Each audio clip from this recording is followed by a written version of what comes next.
I love great conversations. Hi, my name is Angel Jones. Thank you for joining me on 12-minute convos where I help you create a brand of your own unique, real self. Listen in as I have conversations with amazing people from all over the world.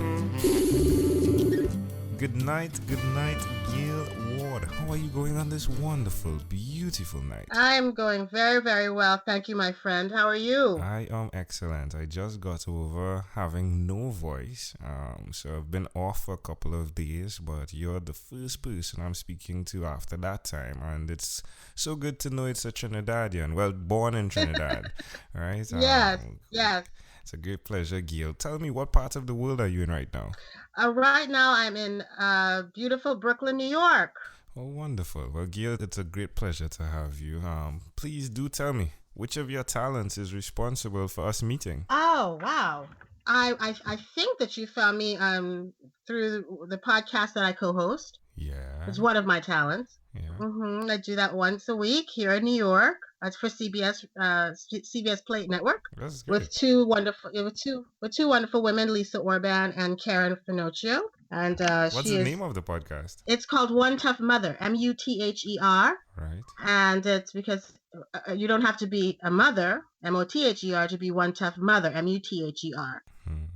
I got to listen to the podcast. Amazing stuff you all do there, really strengthening mothers and their journey in life, right? Yes, the point is that we are all one huge global community, and if we can reach out and touch and share and interact and give information and get information, we're stronger together than we are apart. Interesting. And you all definitely have fun there. Like loads and loads of fun, right? We do. We have a lot of fun. We have a lot of fun while tackling some heavy topics sometimes. Yeah. So who did you learn this skill from? This skill of being able to bring value to other mothers? My mother and my father. My parents raised us to basically, when you learn, teach; when you get, give. That is what we've been taught since we were knee high.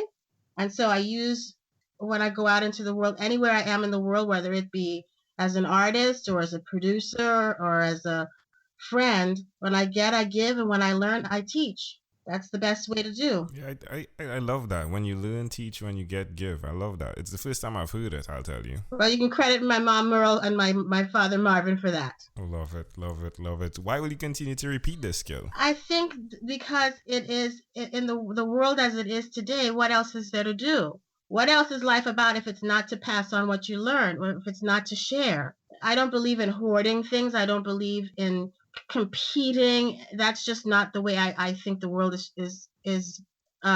benefits. It doesn't benefit anybody in the world to hoard your stuff. Yeah. You know, your things are to be shared. Life is to be shared.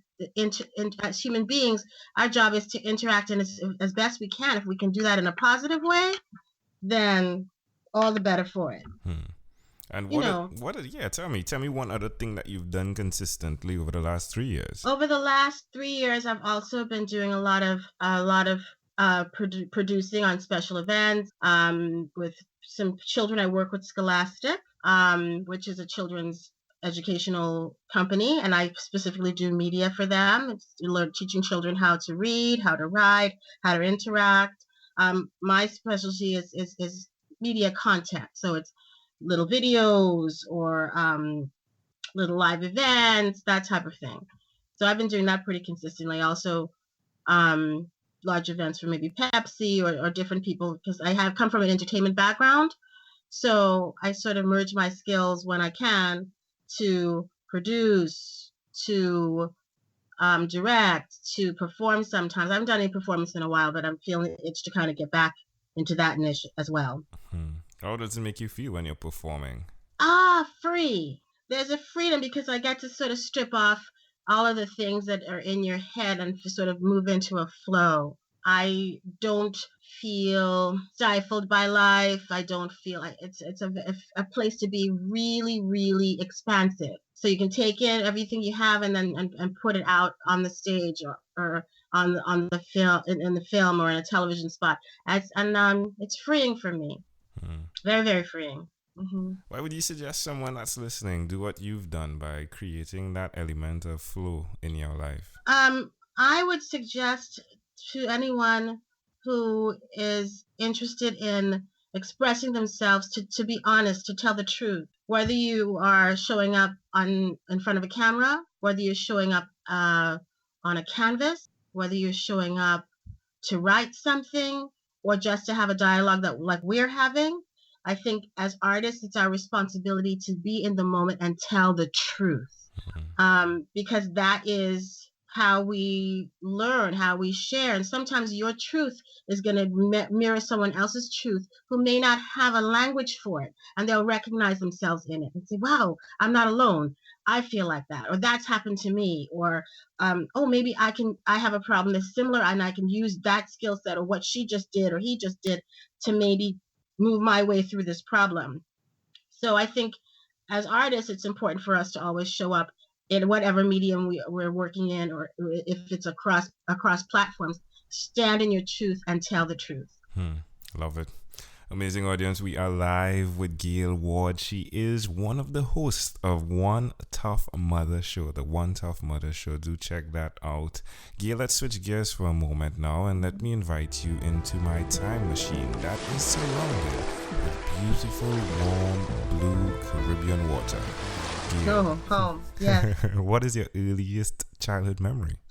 My earliest childhood memory is Christmas time, and my mom tells me I was probably around 2 years old, just grazing 2, and they got me a tricycle, but it was one of those tricycles, you have to put them together. Yeah. And so I had crawled out of my bed or my little crib or whatever and walked.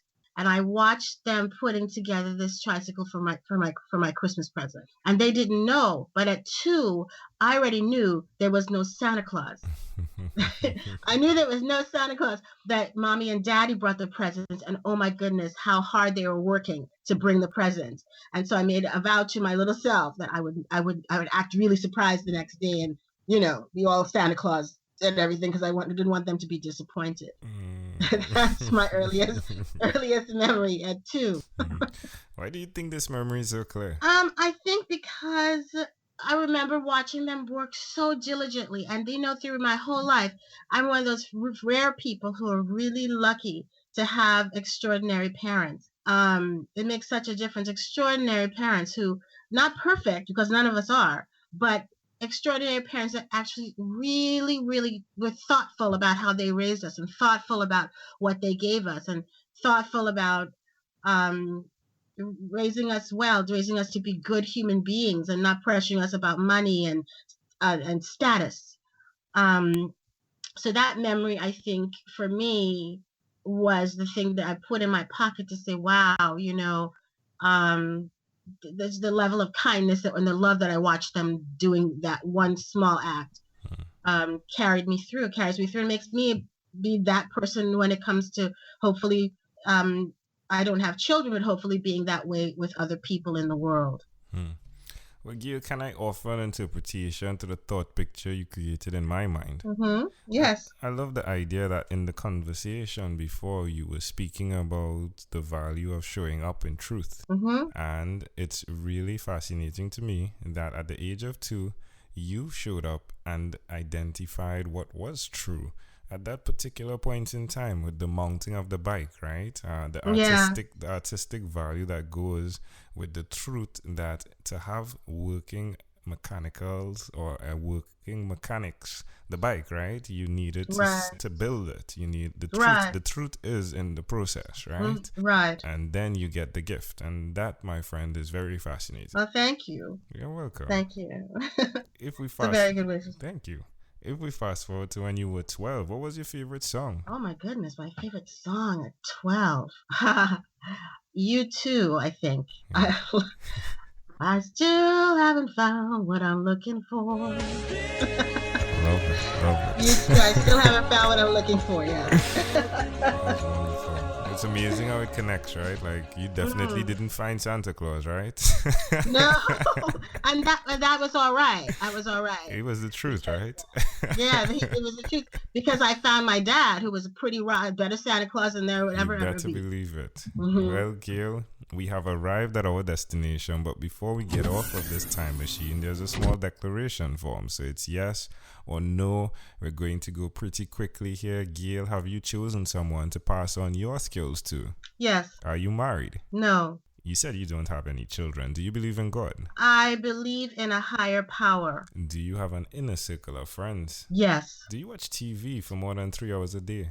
No. How about 3 hours a week? Yeah, that's fair. What about screen time, the phone and or the computer? Is it more than 8 or less than 8 hours a day? It's more than 8 because of my production work. I have to use the computer quite a lot, actually.